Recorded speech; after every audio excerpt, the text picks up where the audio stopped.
Coming to you from international headquarters of ScottieDTV, but I was down at Big Oak Garage, and they built a 73 Camaro I think y'all are going to like. Let me get the camera turned around and take a quick look at it. The Rocket Camaro, it already has a reputation, right? Yeah, it's kind of taken a life of its own. What'd y'all do to it this time? This is the second time the car's been here. Yeah, it's the second time. The first we time... never even got his time. I don't think we even shot it the first time. Because it was like, got done, did a little R&D work, and David was like, thumbs up. Keep going. Right.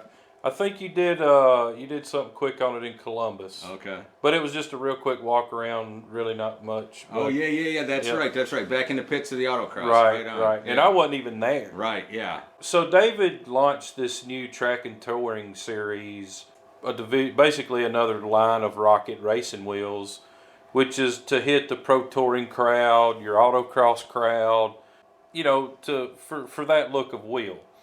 So he was like, let's throw this Camaro together and see what it does for Rocket. Let's show people what we can do with these wheels. So that was the first time around, and it actually worked for him pretty good. So he's like, let's go, boys. If it don't make it faster, if it don't make it lighter, get rid of it. So the idea was 18 by 12s on all four corners. Holy smokes. So we knew we could do the rear fairly easy, but the front, getting an 18 by 12 with a 335 on the front of really anything, right. it's not an easy. They were not designed to go there. No, rear wheel tires, right? Right. Yeah. So, that was the idea, but we didn't want to put them big bubble flares on it like a lot of guys are doing. We wanted it to keep the stock factory body lines if we could. So we come up with an idea of basically doing a real sneaky wide body on the car. So the quarter panels have been widened 2 inches, and the front fenders have been widened a little over 2 inches. And it's kind of hard to tell what's been done, but if you really look at it and compare it to a stock one, you can see that body line that runs through the middle of the door, right? It actually flares out when it hits the quarters and flares out when it hits the front fenders. Okay. So that's how we achieved getting 235 or 335s on all four corners. Now, did you do that all in the front fenders, or did you start somewhere in the back of the car and widen it all the way through? The doors are stock. Okay. So the quarters have been widened and the front fenders have been widened. Okay. So the doors hadn't had anything done to them. Wow. And how did you not make that look funny? A lot of metal shaping, a lot of stepping back and scratching our heads and going, how can we make this look, like if GM was to put 335s or wanted a wider track width Camaro, what would they have done? And so we were real cautious with where we widened it and how we widened it, and keeping the wheel wells, where the wheel wells needed to be, and not letting them lay down and look funny. And there was a lot of, the front fenders were probably cut in 8 or 10 pieces. Holy cow. And then the quarters was actually 8 or 10 pieces as well. And we just kind of, Clecoat everything and kind of held everything in place stationary and walked around it, and we're like, hey, that's it. And then we just started filling in the cracks. Yeah, right. No, because, I spend a little time around Big Oak, and the car kind of confused me. Because, I knew it was a race car, but the work y'all were doing on it was customized, it was done just at the same level that you'd be doing to any other customized car. It wasn't like, fellas, hey, it's a race car, right? You don't have to get that exact, just, make it close and make it work. And, the difference, too, between this being an actual race car and a show car is not that you build an unsafe show car. That's not the case. Right. But this one is going to get used a lot harder than, say, a $500,000 show car would. Oh, absolutely. It was built to go out there and beat the hell out of it. That's what it was built for. And it will look good and beat the hell out of it. I think we've achieved that. It's raced 3 times right now, and it's went out there and performed. I'm not going to say flawlessly, We still got a few things that we need to improve on, but it is already competitive. Right. That's very cool. But then too, you had, like I say, I guess my point was I was going on that is that you had safety. Good Guys is going to have things that you're going to have as far as safety features, I would guess. Oh yeah. I'd be some kind of tech inspection or whatever. So you had to address all those issues too. Exactly, and you got certain rules you got to meet too. Right. Right. Yeah. You know, weight is one of those. Obviously, tire size dictates everything, but yeah, they've got a pretty good little safety inspection that they go through. You know, it's not like NASCAR or Right. NHRA or something like that, but we made sure we went over and beyond. So, you know, we made sure we put bars in place where you didn't necessarily have to put bars in place for Good Guys Autocross. Technically, you don't even have to have a roll cage for Good Guys Autocross. Now, was that an aftermarket cage, or did y'all build that here? Well, we ordered a kit, but we didn't hardly use any of it. We wound up cutting it up and changing it and basically making it a one-off cage. And what about up underneath? Well, you obviously had to do a lot of work for performance, suspension-wise, and things like that. What have you done there? Right. So another big upgrade we made was we did an Art Morrison independent rear suspension under the car, and they built us basically like a rear half out of 2x4 tubing that the rear suspension bolts to. So what we did was we took that, we installed it in the car, and then we used some more 2x4 tubing and connected it to the front subframe. So it's basically a full frame car now. It's not a subframe with subframe connectors. Right. It's a front Detroit Speed subframe that we used 2x4 tubing and connected the Detroit Speed subframe to the independent rear suspension from Morrison. It's all welded in. It's all welded in. The floors are welded to the chassis.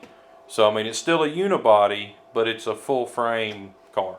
Right. I also noticed back here it's got a license plate on it as a joke, or is that for real? Is it street legal? Oh yeah, it's 100% street legal. Okay. I mean, it's turn signals, high beam, low beam. It's even got backup lights. Mirrors. It's got Right. rear view mirror, Right. side view mirrors. Yeah, I mean this is street legal as any other hot rod we've ever built. Right on. And then people, I know those fancy yellow headlights going to catch your eye. Tell me about those. Well, you know, that was one of the things that David really wanted to do on the car was have the yellow headlights, which is street legal.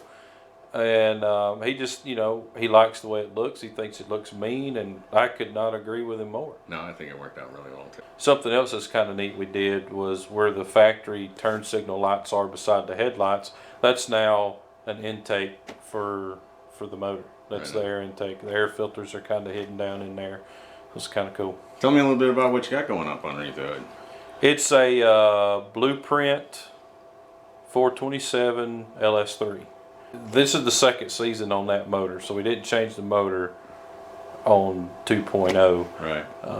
And let me tell you, you know, the torque curve, it don't even really have a torque curve. It's got a torque table. I mean, it goes straight up and it's just bam.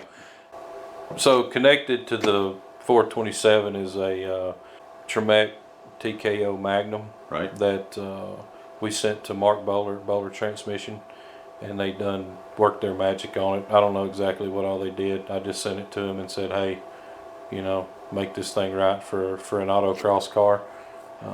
They gave us they sold us a Tilton clutch, and it's got Tilton pedal assembly and all that stuff, and you know, what they done to it really made a big difference in the build of the car too.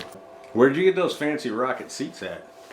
You know, they're I can't remember the name of the brand of the seat, but anyway, we sent them to Steve Holcomb, and I was like, man, let's add a little custom touch to these seats. And he goes, you want to use leather? And I'm like, well, leather's pretty hot in a race car. I was like, what about that Cool Touch leather? And he goes, oh, absolutely. So he did Mercedes, right? Yeah. Mercedes Cool Touch leather, and then embroidered the Rocket logo in the, you know, the headrest area of the seat, and turned out absolutely killer. It's just a Steve's- nice little touch. Yeah, man, Steve can do anything. Yeah, no, that's true. You know, yeah. and let me tell you, he told me them seats were a challenge. Yeah, no, he told me too. So- he told me more than once to make sure I understood. And I told my brother that them seats were not easy, even though they looked easy. They were not easy. So Well, that's that's the trick to this whole deal is make it look simple and make it look easy, and that's the hardest thing to do. right on. Tell me, if people want to follow what Big Oak's doing, what's the best way to do that? BigOakGarage.com, Facebook Big Oak Garage, Twitter Big Oak Garage, Instagram Big Oak Garage. Anybody you need to give a shout out might help you out on this. You know, really, Art Morrison, that IRS, you know, they worked great with us, helped us out, figure out, you know, shock packages and stuff like that. Mark Bowler at Bowler Transmission, Dakota Digital. I mean, they hooked us up with some cool gauges with Oh, yeah. with the Rocket logo and the Track and Touring logo. If obviously it's got Rocket written all over it, but you know, David, he's a heck of a guy. Let's give him a little extra bonus on that. If people are interested in Rocket wheels, what's the best way to go look at those? You know, he really, really pushes a lot on Instagram. So Rocket Racing Wheels on Instagram. Okay. And his Facebook page, Rocket Racing Wheels. And you can order direct off rocketracingwheels.com. And, you know, these track and touring series, the Rocket Attack wheels, they're a little bit, I mean, not even really worth saying, but they're a touch heavier than, say, your super high dollar 3-piece forged wheels. So the strength is basically the same. The weight is basically the same.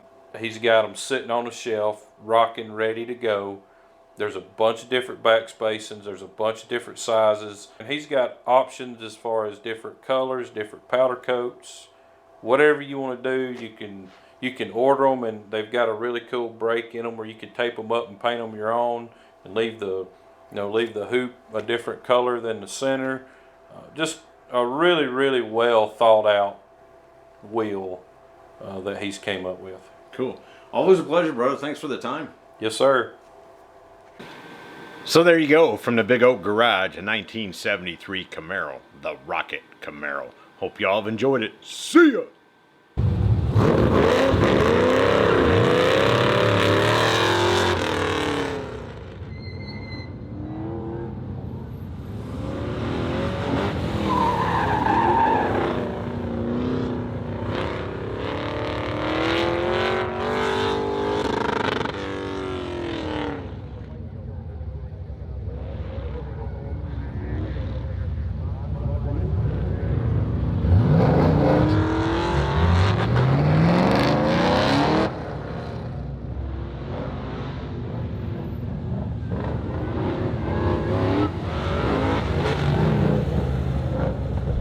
Hey y'all, make sure you subscribe to this channel and visit ScottieDTV.com for an easy way to search the hundreds of videos I have posted. Either click the link in the description or the one at the end of this video.